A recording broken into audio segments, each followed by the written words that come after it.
video on the foundation course on electrical in electrical engineering, and this is the third part of the video on electrical measurements. Okay, in this particular video we are going to discuss about the energy meter construction and the working of energy meter. Okay, in the previous videos we have seen the working of the dynamometer type of the wattmeter, which is used for the measurement of power both in AC as well as DC environment. Okay, now here we are going to start with the discussion on energy meter. Before I start discussing about the energy meter, can you recall the definition of energy? Okay, so the question is to you, what is energy, or what is the relationship between energy and power? Please recall this particular relationship. Okay, pause the video and you can recall the definition. Okay, at least I cannot do that. I cannot wait for your answer. So let me continue with the answer. Wattmeter basically measures the power, whereas energy meter is something which measures the energy. What is energy? Energy is power consumed by the load over a period of time. Okay, so the basic relationship between energy and power is, energy is basically power multiplied by time or period. So this is a fundamental relation that you have between the energy and the power. Now, why to measure energy? Why not the power? Because power is an instantaneous quantity, and if I want to measure how much the power the load is consuming, say over a period of time, right, I should keep track of power at each instant and the duration, time, so that I should keep on multiplying. So it becomes a very a ridiculous task of doing or noting down the power at each instant, right, power variation at each instant, and multiply with the duration. Say for example, the power consumed by any home, if I consider, right, it may be say 40 watts at this particular second, right, maybe only one tube light is on, maybe 40 watts. Immediately in the next moment what will happen? The power consumed may become 80 watts, two tube lights are on. Okay, so I should always keep a track of this power variation and the time. 40 watts, it was there for 1 second, 40 into 1, right, so much is the watt second, right.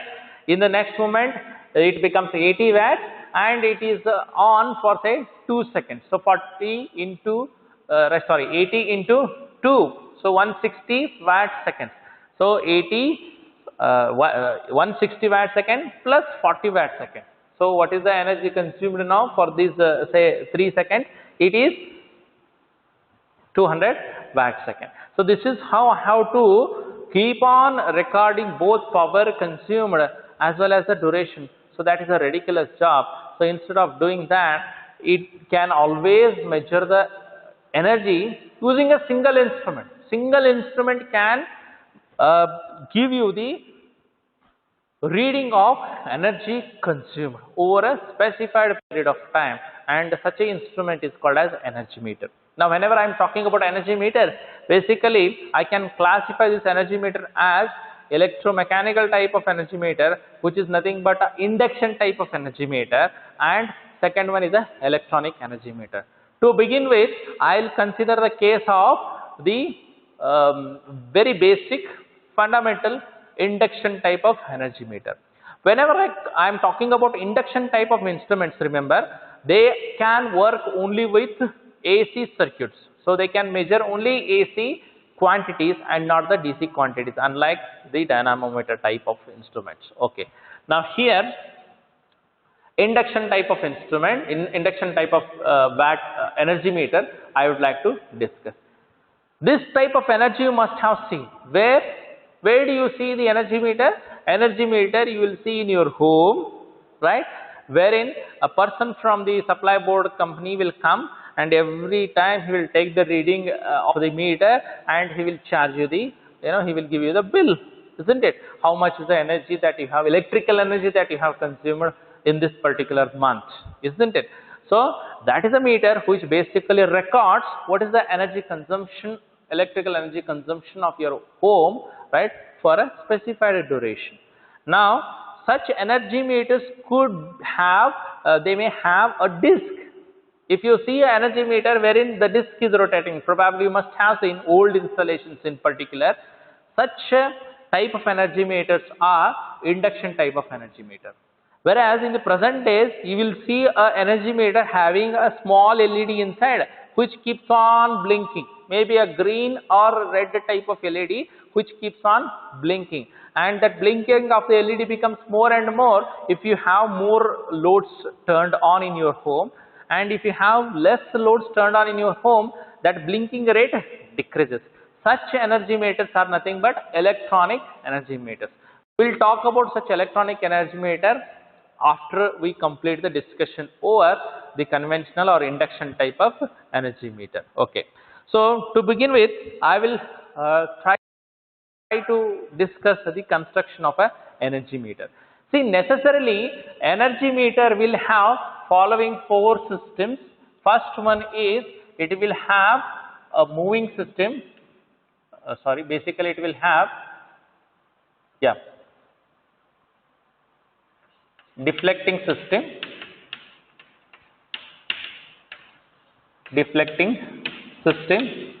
wherein deflection torque is produced.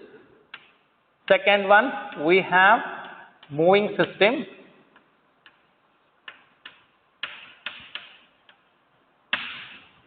Third one is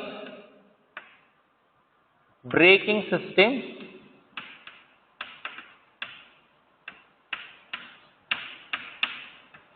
And fourth one is recording system.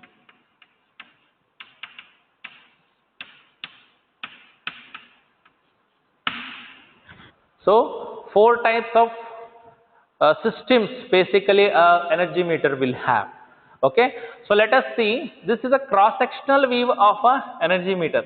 Okay, a 3D diagram that you can see, whereas this is a front view of the energy meter.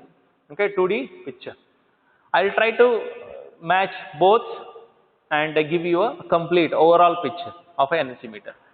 So if you see an energy meter, there will be a disc inside, aluminum disc. This circular shape, whatever you are seeing, is a aluminum disc which keeps on rotating. And this forms a moving system, basically, remember. So what your moving system consists of? It consists of a aluminum disc, which is free to rotate. Okay, so it is having aluminum disc. Next, you will have some two magnets or coils, right? One on the top side, what you are seeing is basically having a E-shaped core. Okay, which is what that you can see here. This is your E-shaped core. How to have a E-shaped core? Take the E-shaped laminations, many lamination depending upon the thickness required. Insulate each lamination from one another, stamp it together, press it together, okay, stick it together to get what? E-shaped core. So this E-shaped core is having windings on the central limb. That is what is shown here. This is a winding on the central limb. Okay, so this E-shaped magnet basically or coil basically forms what? Potential coil or voltage coil. Okay, look at the winding, how they are connected. They are connected across the supply. So naturally it measures what, or it senses what? Voltage.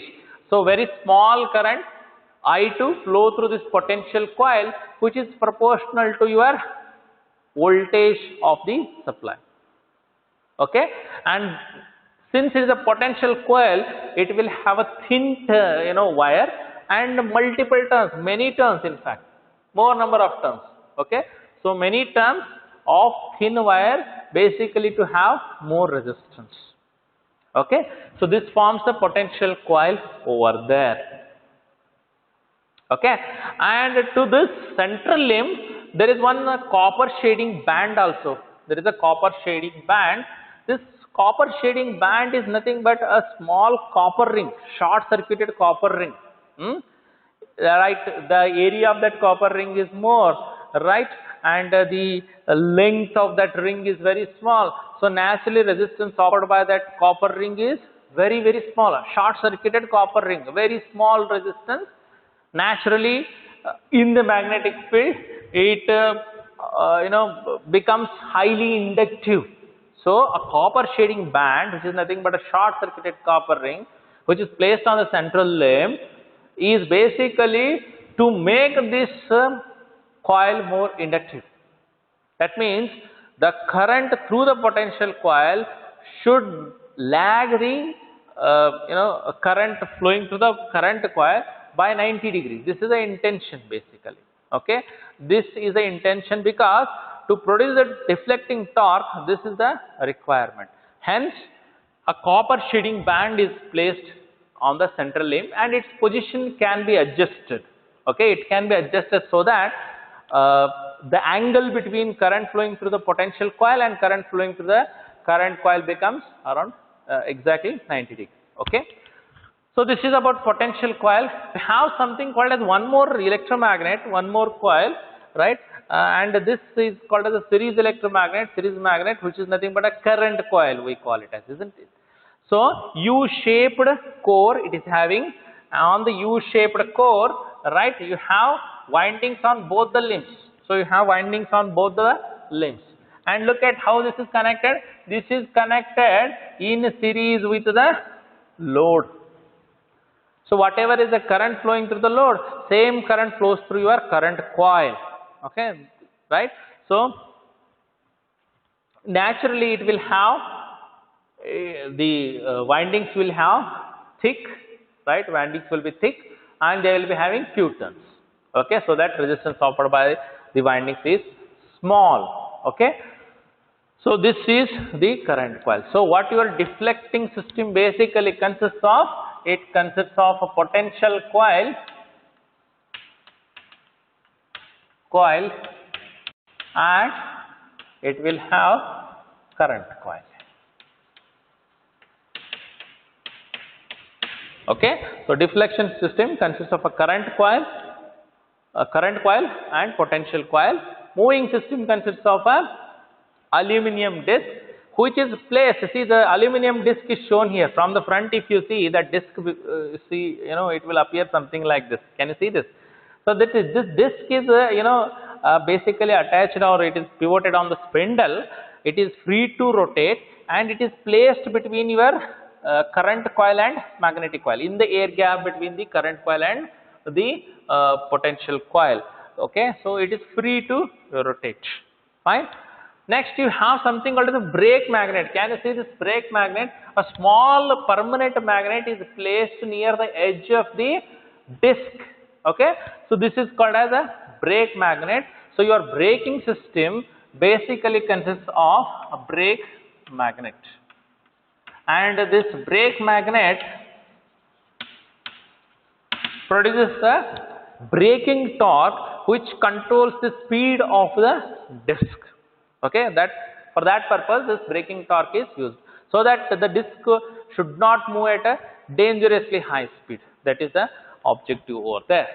Then whatever is the number of turns, the number of rotations made by the disc, that will be counted by the recording mechanism. So you have gear of the train of gears.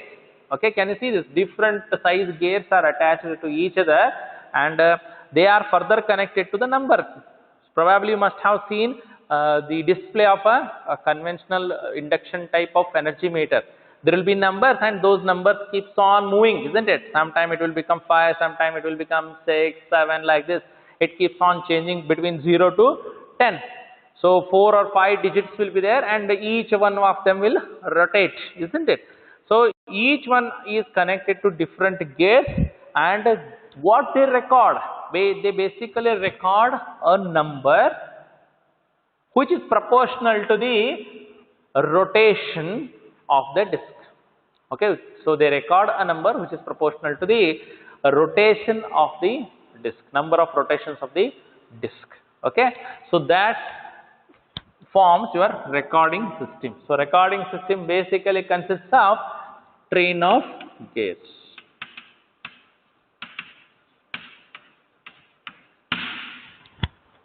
Is that clear? So this is a fundamental construction of the energy meter. So in this particular video, I discussed about the construction of induction type of energy meter, different parts, and probably discussed about their functions also. In the next video, I would like to discuss about the working principle of the energy meter, how it works, and I will also show theoretically, right, the deflection made by this energy meter or the disk is proportional to the energy consumed by the load. Thank you very much.